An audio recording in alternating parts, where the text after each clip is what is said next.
And the drama will likely leak into next month. Lawmakers have until October 18th to raise the country's debt ceiling, or the U.S. could default for the first time ever.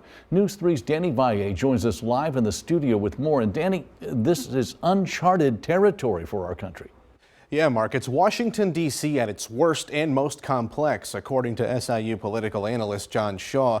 Now, they're juggling a potential shutdown, the debt ceiling, and two infrastructure bills. Shaw compared it to 4 airlines trying to land simultaneously at an airport while trying not to crash. Shaw believes lawmakers will avoid the government shutdown and pass a spending bill by the deadline.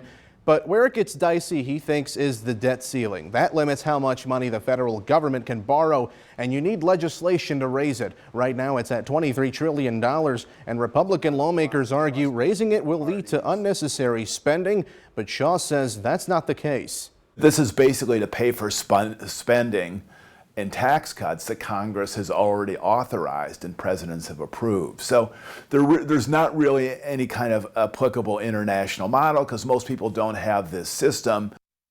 Now, if they can't raise the debt ceiling, Shaw says it would have a severe effect on federal government workers, at least in the short term. But those most at risk are those who rely on government payments like Social Security. Also in question is the bipartisan $1 trillion infrastructure deal. Shaw says some lawmakers are threatening to remove support if their demands for the larger proposed $3.5 trillion bill aren't met. Live in the studio, Danny Valle, News 3.